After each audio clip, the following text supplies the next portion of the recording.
Hi, Tyra. Hi. I'm originally from Texas, and sometimes when you're driving around downtown Houston, you'll see these cars just packed and full of people. And the other day I was at the store, and 7 people came out of this car, and it was not an SUV. I mean, maybe a hatchback. And I've noticed that often it's Latinos. And why is it that Latinos pack so many people into one car?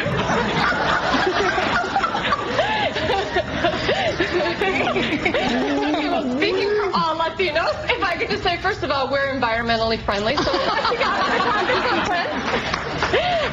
you know what? We like to roll with a lot of posse. We bring our family everywhere. You'll never see a Mexican with a blow-up doll in the carpool lane because, for sure, we've got tons of family in our car all the time.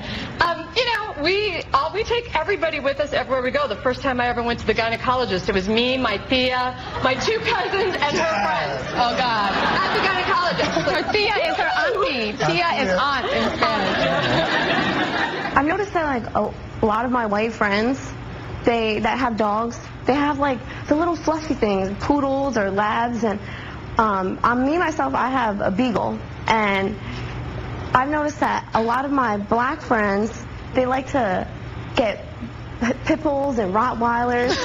I'm like, I like the little cute one. So I was just wondering why black people, especially black men, always have pit bulls and Rottweilers. Why do y'all always have pit bulls and Rottweilers? I don't understand that. You know, it's a man thing. You know what I'm saying? Pit bulls, Rottweilers, they represent, you know, having a gangster partner around you all the time. You know what I mean? You know, a good bodyguard. You know what I mean? You know what, though? DMX bit me once and I had to get rabies shots. You know what I'm saying? So you never know where it's traveling. Yeah, that happens to me. True story. Is that DMX with a pit bull? Is it right there? Yeah, that's but you know what? You know what I noticed from the black community, because I grew up in predominantly black communities, the different dogs go in and out of fashion.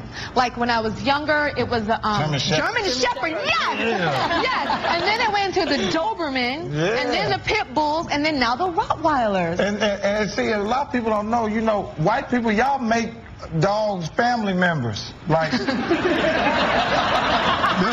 brother and son.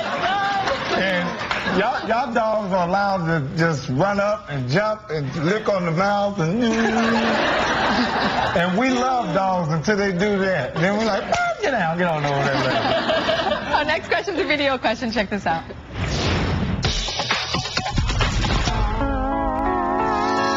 When I'm in the shower, I have to use a washcloth. You know, it gets in all the nooks and crannies. But my white friends don't use them. What's up with that? Why don't white people use washcloths?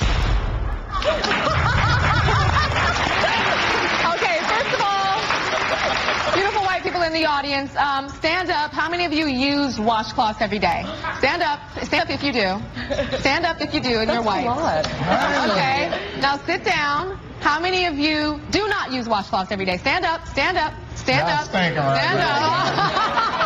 Don't shower at all. Okay. So, Michelle, what's up with that? You know, it's funny. I was surveying my own white friends about it, and most of us didn't use washcloths. I didn't even know this was like a racial thing.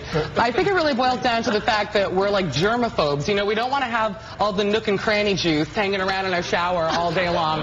Like, literally, I was staying at a hotel once, and I saw a washcloth, and I thought it was like a reusable maxi pad. I didn't know what it was doing there. I didn't know why it was there.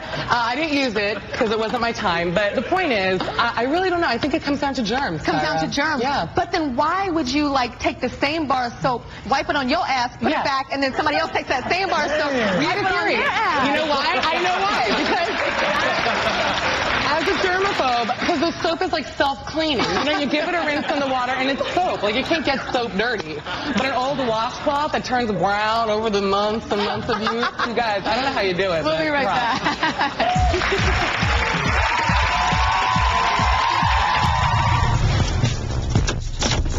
So I just got done watching the Tyra show, and it was all about race, and I thought it was so funny the point that they made about how Asian drivers normally aren't really too good of drivers, because the other day I was with my cousin, and we were waiting for a taxi cab in the city, and an Asian driver pulled up, and he would not get in the car with them at all, and it was just so funny, because I've never really heard anyone else bring up that point. I just thought it was, like, hysterical to see someone else do that. Up next. I often notice that black mothers, when they reprimand their children, they tend to do so very loudly. Black mothers are really, really tough on their children. They don't want them to hurt themselves. You know what I'm saying? So they'd rather hurt you first. And later. What's up with white people and tanning? Why are black men obsessive with keeping their sneakers clean? Why do some Latin men wear cowboy outfits? Stereotypes about race and family. And this is a video question. Check it out.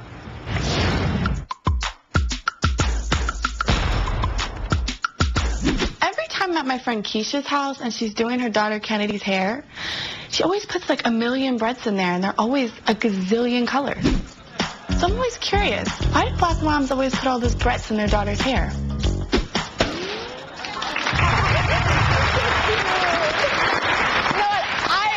As a black woman, I cannot answer this question. I have no idea why we do that. Any black women want to have any daughters or they do their hair like that? What's your name? Andrea. So what's up with the breads? Do you have a daughter?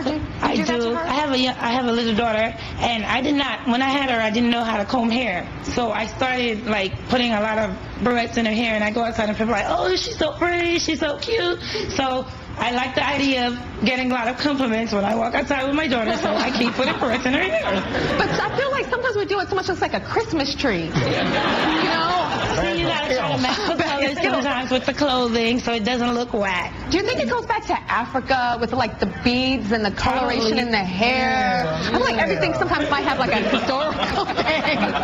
You think it's Africa? Yeah, we like to look big. We like attention. You know what I'm saying? Even the babies like attention. You know what I'm saying? So whenever I'm in the supermarket, I always see Latinas with like 6 or 7 children. Maybe they're pregnant or one's in the stroller. And it always amazes me why I never see a Latina with one child. So I'm just wondering, why do Latinas have so many children? Never seen a Latina with one child? You know what I'm saying? What? Wow.